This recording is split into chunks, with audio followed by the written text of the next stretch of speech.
Good afternoon. Today is December 12th, and this is iPulse Live. I'm Delaney Smith. And I'm Lasekien. Artificial intelligence dominated headlines this year. Here's another one. StetNews.org reports there are plans being fast-tracked for a giant data center west of the Arden community on Southern Boulevard. The report says Palm Beach County's Zoning Commission gave approval. That's not the final word, as neighbors are already objecting. I talked with computer and cybersecurity expert Alan Crowitz about the broad trends involving the growth of AI. Alan, what's your take on these data storage centers? One now proposed to come to Palm Beach County. There's tons of controversy. What's the hype? What's the reality? So obviously there's a lot of concern with the power usage and the environmental impact, and they're becoming one of America's largest needs for electricity out there. Mhm. But at the same time, people are complaining all the time, hey, we can't do this, not in my yard kind of thing. But realize if you're using social media, if you're using email, if you're online all the time, which we all are, that's what is required to do that. So unless you're willing to go vegan and give up, IT and AI and all these, great resources, there's not a lot of other alternatives for these plants. We're coming up on the end of the year, and AI seems to be everywhere. It's all in the news. Where does AI currently stand, and where is it headed for 2026? Well, the biggest shocker with AI is this exponential growth. It's growing so fast that our jaws just can't stop dropping. Every time we think, wow, it's just really broken through another ceiling, 6 months later, there's another major, even bigger breakthrough. There's a famous law called Moore's Law, where technology doubles every 18 months, and we're seeing that and then some with AI. So it's one of the few areas of IT and science where we generally can't predict what's going to be like 5 years from now, even. Yeah. And there's these ongoing talks about AI and jobs. How does any of this actually impact college students like me? And what should we be concerned about when it comes to employment? Yeah, that is a really scary situation. AI is a huge blessing. I mean, it's a world-changing event, genuinely. Yet at the same time, it's shaking up the entire economy. For college students in particular, it's extra terrifying. There are entire industries that will be flattened by AI, and yet people with AI skills have real opportunities, as well as people with hands-on touch. There's for a lot of things, human beings don't want to deal with AI, they want to deal with people. There's also a lot of trades that are not college-based, plumbers, electricians that will have some security there, the medical profession. So there's definitely areas of opportunity. And I always tell professionals that know AI have a very big advantage over those that don't. New job numbers are out nationally this week. Labor Department statistics say hiring is slowing, and the report says layoffs increased in September and October nationwide to the highest level since early 2023. We are reaching out to local job experts to learn more about regional jobs outlook as we head into 2026. And speaking of jobs and pocketbooks, healthcare costs are set to rise sharply for millions of Americans after the U.S. Senate Thursday rejected an extension of Affordable Care Act subsidies. Mitchell Bernstein has our story. Alan, what's your take on these? The Senate Thursday voting on dueling healthcare plans. The motion is not agreed to. And advancing neither. The motion is not agreed to. Hanging in the balance as Capitol Hill debates are enhanced Affordable Care Act subsidies, set to expire at the end of the year. Experts say, without an extension, skyrocketing premiums will financially cripple millions of Americans. We need to do triage, and the first thing is to face the emergency that millions of Americans face when these tax credits disappear. And the Democratic proposal, put forth on Thursday, sought to extend the subsidies by 3 years. This kind of extension of healthcare subsidies is a very simple, straightforward, non-costly, politically imperative thing to do. But Senate Republican leadership argued a straight extension isn't the right fix. You can't fix this program. I mean, you can't just do a blanket extension without reforms. It is rife with waste, fraud, and abuse. The Republican plan, which also failed Thursday, proposed to expand health savings accounts for consumers to help pay for some ACA plans. The Republican plan is to put the money into the patient's pocketbook, so that she has money to pay for the insurance out of pocket. Any legislation passed in the Senate would need a sign-off in the Republican-led House before the chamber recesses for the holidays, as well as approval from President Trump, making a resolution this year Unlikely. The nonpartisan Congressional Budget Office estimates a lapse in subsidies could lead to 2 million more people uninsured. For iPulse Live, I'm Mitchell Bernstein. What do you do when there is an upcoming election season and a lot of would-be candidates say, who cares? Candidates running unopposed for lack of a political opponent in the race. It's happening more and more everywhere. Palm Beach County municipal elections next spring are a case in point. StatNews.org reports 51 races are over before they even begin because there is no opponent to run against. Guy Domenico talked to former Palm Beach County Commissioner Melissa McKinley about why this is happening. I think it's a volatile political environment, for one. People just see kind of what's happening up in Washington, and I don't know that they really want to step foot into the middle of that mess. I think that's one. Number two, I think campaigning has gotten very expensive. The third thing, I think it's a side effect of having term limits. People believe that it's difficult to challenge an incumbent. They believe it's easier to just wait it out and wait for the seat to be an open seat before they run. Is it a democracy if no one is available to run for office, if nobody chases to run for office? You still have a democracy so long as you have the ability to file and run for office. But this trend in so many races of people not getting challengers, I think it's most concerning at the state level. It's just the way that the districts are drawn just really discourage people from running for office. So let's say you're a Democrat and you live in a district that is a majority, more than a majority, I'd say it's 80% of the voters in that district are Republican because of the way that they've drawn that district. Then why would you want to run? In Boca Raton, there's no shortage of mayoral candidates. 3 are officially qualified to be on the ballot for the March 10th election. Meanwhile, down south in Miami, history is made. For the first time ever, a woman will be mayor, and she's a Democrat. That marks the first time in nearly 30 years that a Democrat will be in charge in Miami. Former County Commissioner Eileen Higgins beat the Republican mayoral candidate endorsed by President Trump.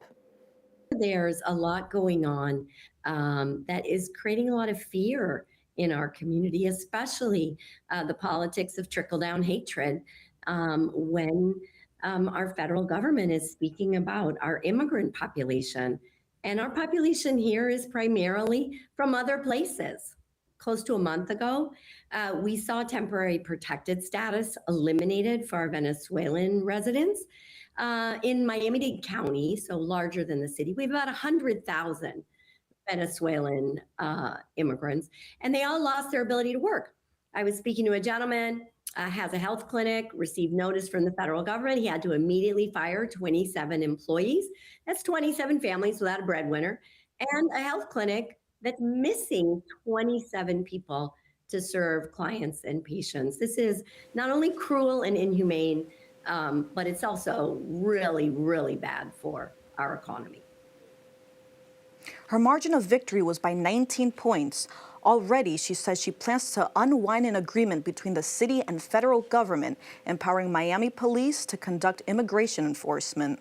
To international news next, all eyes on Venezuela and what President Trump plans next in the escalating tensions with that country's leader, Nicolas Maduro.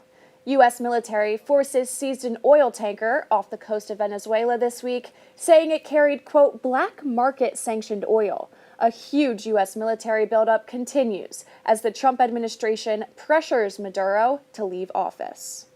Venezuelan opposition leader Maria Corina Machado says U.S. actions have left the repressive Maduro government at its weakest point. She appeared in Norway this week, her first public appearance in 11 months. Her daughter received the Nobel Peace Prize Wednesday on Oslo on behalf of her mother. Thank you very much, Prime Minister, and thank you all. And I want to speak to the Norwegian people, to European people, to the Venezuelan people. I would say to all citizens of the world in this hour, and assure you that I am very hopeful Venezuela will be free. and we will turn a country into a beacon of hope and opportunity of democracy. And we will welcome not only the Venezuelans that have been forced to flee, but citizens from all over the world that will find a refuge, as Venezuela used to be decades ago. And as I mentioned, well, Ana Corina read yesterday, I believe that our experience in Venezuela conveys to the world a testimony that certainly in order to have peace, you require democracy. Democracy is the system that enables peace in a society. Good afternoon, everyone. I'm Noah Barclay. We're going to have a week this week down here that's going to be very cloudy and very rainy as well, especially in the beginning into the middle of the week. As we get toward the end of the week, it is going to start picking up and rain again. But primarily this week, you are going to expect a lot of heavy downpours, especially Monday morning, which we'll get to in a second. Up here, the snow is starting. Over the northeast, if you want to get in the Christmas spirit, you're going to want to book a flight over up there. Because again, down here where it's going to be raining, it's certainly not going to feel like that. But up there, lots of snow to come down. They're going to get a few inches, especially in the coming week, where again, on Monday, it's going to be really an active weather day across the continental United States. So there's a lot to look out for, but again, lots of rain down here in the south. As you'll see right here on the next image, there is going to be no rain today, but it is going to be cloudy. There's nothing in the area, but those high pressures are going to start going away later in the day, and it is going to have the clouds come in, and it is going to start having some low pressures come in from the north, and then it is going to start forming some rain going into tomorrow, where we do have, again, a very rainy week, as you'll see in a little bit.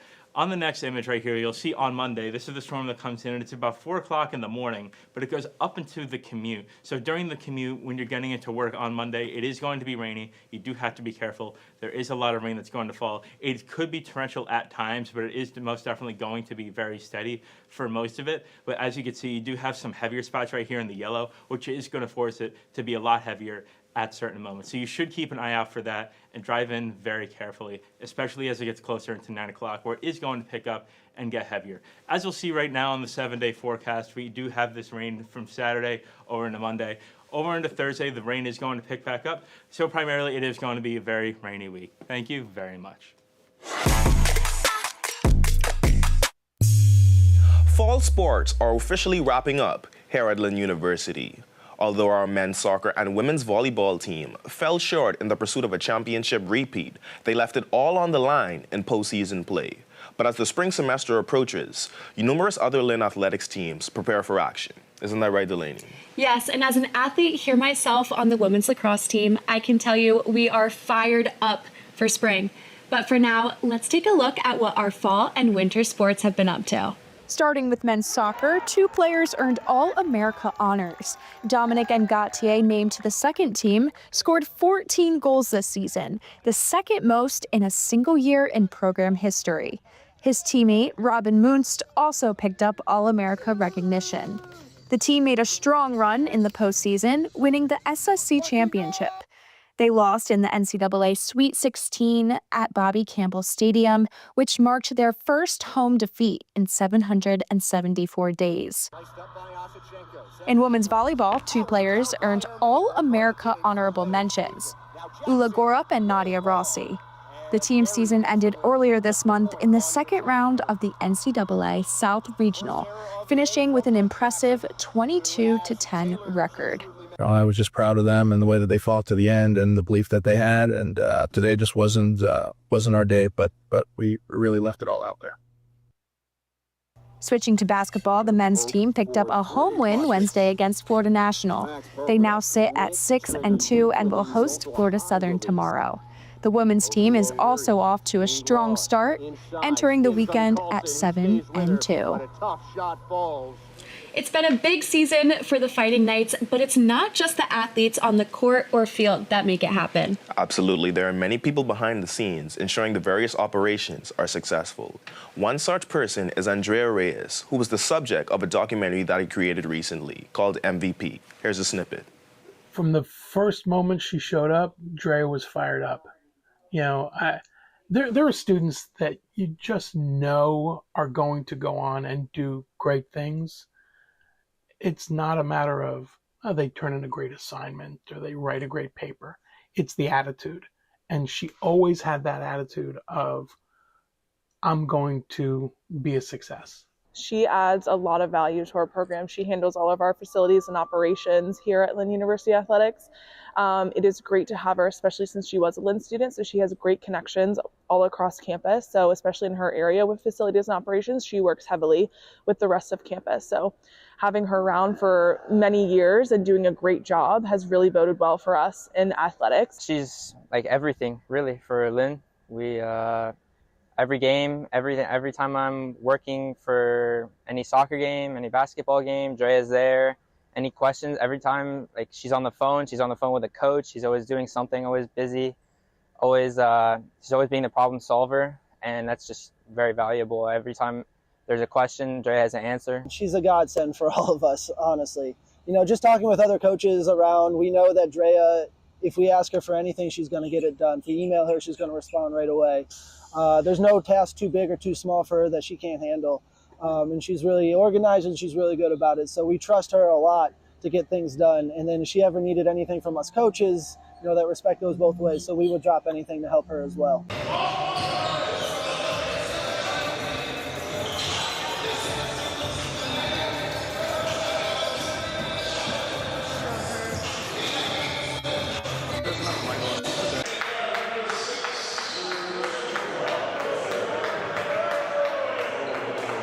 I love game day operations. I love being the person in charge of just making sure everything is absolutely to the T, perfection, for coaches to be able to just go out there and just kind of focus on their game and not worry about anything other than the game.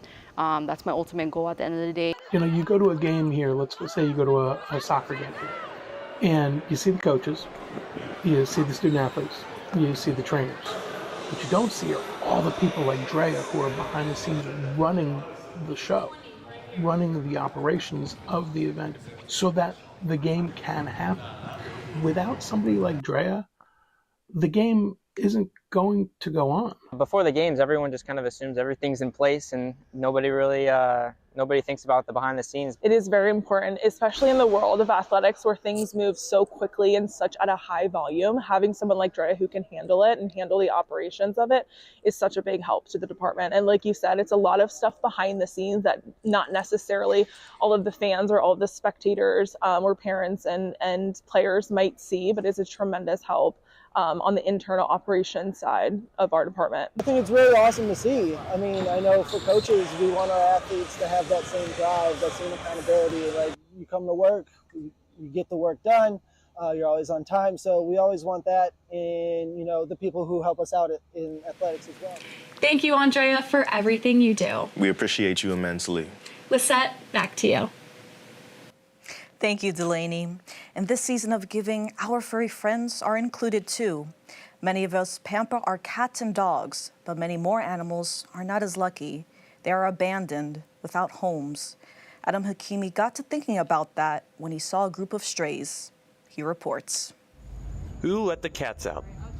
A community of cats have taken over our Lynn University campus. There are a lot of us cat lovers on campus, fortunately. So I'm part of like a large extended family of cat lovers here at Lynn. You know, we try to give them a morning meal, either midday or evening meal as well, to keep the feeding consistent as possible for them. Every day, a group of staff and students help to feed and take care of these lovable feline companions. It's nice to be able to give them, you know, cat food, cat treats, and if there was like a world where my cats ended up being strays, I would have wanted someone caring for them. So it's kind of like I'm making sure these cats have a good life too.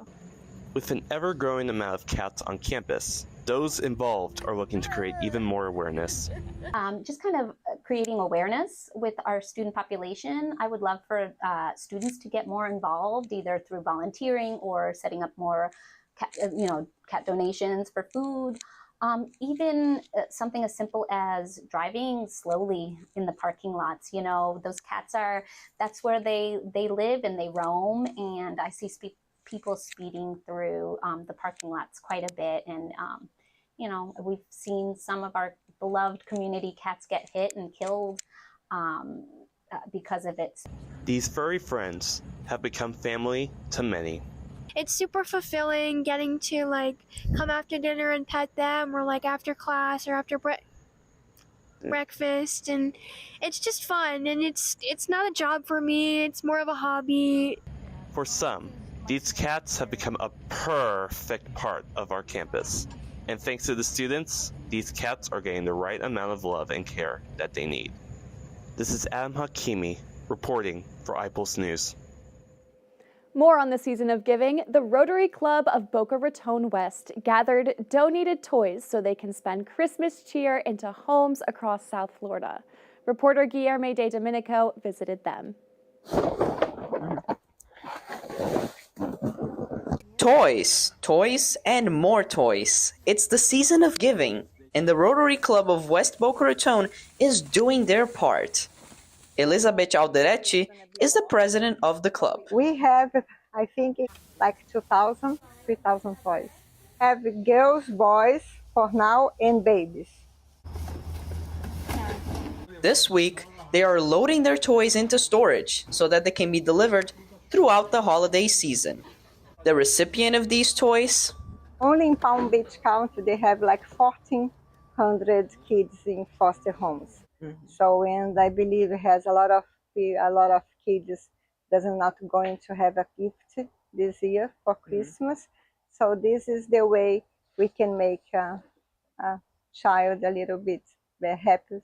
Volunteers donating in South Florida, but originating from Brazil, as this chapter of Rotary is run entirely by Brazilians. Marli Saraiva is a board member of Rotary.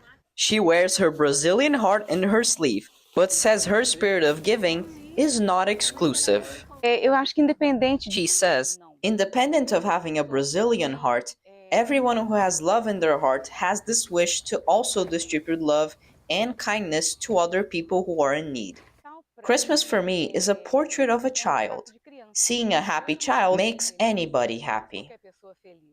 Every helping hand is a chance for a child to smile in this holiday season. I want to be kid again. Rotary will be accepting donations until next Thursday. You can find a drop-off spot for toys at BocaRatonToyDrive.com. Guilherme de Domenico reporting for iPulse News. Hello, everyone. Welcome back to Couch Potatoes. My name is Lisette. And I'm Guilherme. And today we're going to be talking about our holiday pick for you. It's that time of year again, folks.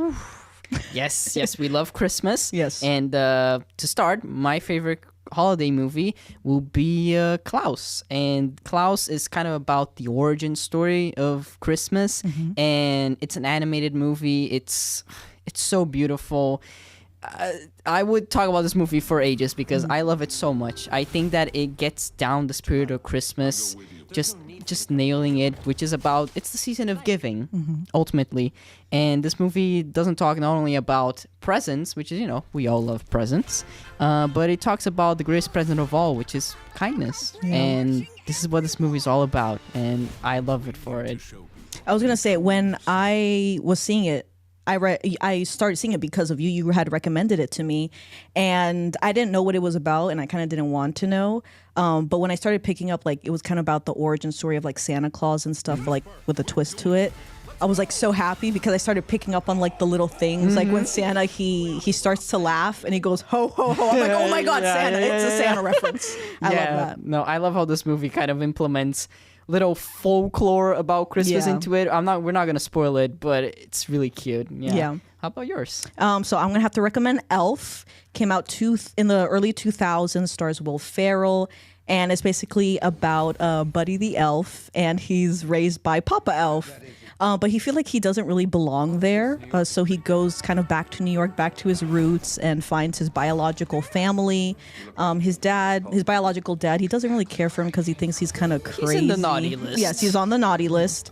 But over time, you really get to see their relationship, and especially the chemistry between his younger brother that he didn't know he had. Mm-hmm. And it's just about Buddy kind of just spreading Christmas cheer, and I love that. Yeah, and it's funny, too. Yeah, I think our two movies complement each other because because one's about a whimsical character, Buddy, bringing happiness to everybody, while in Klaus, the main character is like really selfish person that becomes better because of Christmas. And I love that.